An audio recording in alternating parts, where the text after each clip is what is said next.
Wanted to connect with one of our criminal justice experts that we talk to quite a bit here on WFA, Alex Del Carmen, who is joining us now via Zoom. And we have talked a lot about the investigation, where it may stand right now, and just kind of the unique perspective of our resources here at WFA. I want to check with you, Alex, though, and just find out your perspective on what we've seen this morning and where this investigation may stand. Good morning. Well, right now we don't know what we don't know.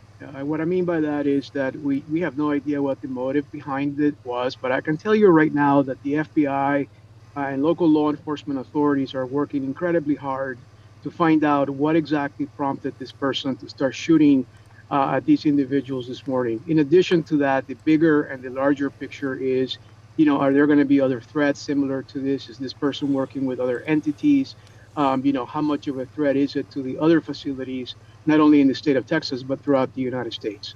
And Alex, this is a very common thing, what we saw this morning with detainees either being boarded onto or offloaded off of a vehicle here. How does this shooting change what law enforcement does every day, whether it's local, state, or federal? That's a great question. So every time we have a shooting of any sort, especially towards a law enforcement facility, what we do is we reassess and we find out exactly, what were the weak points, what were the loopholes, if any.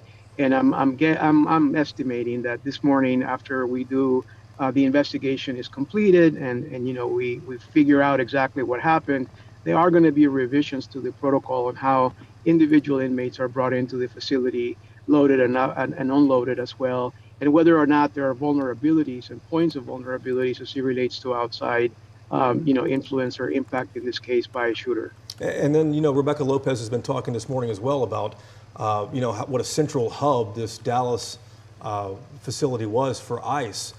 It's clearly closed down right now. So with so much attention on moving undocumented immigrants out of this country, where does all this activity go to? To Fort Worth? Is there one over there that they could go to?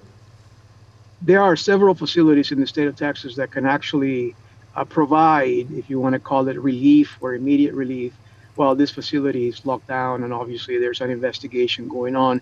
I presume that what's going to happen is all eyes and ears are going to be on the actual crime scene. We had storms this morning, as you know, and so that typically is bad news for those of us that look at crime scenes, particularly the ones that are outside of a building. And so there's the idea of preserving all of the things that took place this morning, be able to take pictures, be able to do forensic analysis, be able to do the social media sweeps, and the various other things that investigators are currently doing in order to figure out what happened. But I don't have any concerns that the process related to ICE is going to continue in the next day or two, since we have so many other options.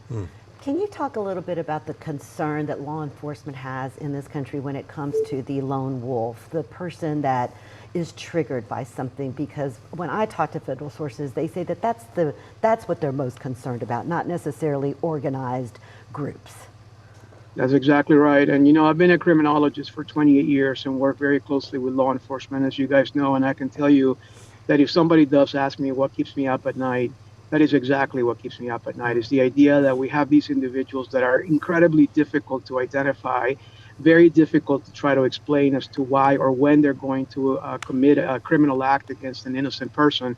And unfortunately, law enforcement is only limited to the degree that we can in order to be able to address it. So yeah, these unfortunately are going to continue to take place in our country, and we've got to get better at identifying them before they actually engage in a criminal act. And when you see these shooters, they typically do have some sort of mental health component to the shootings.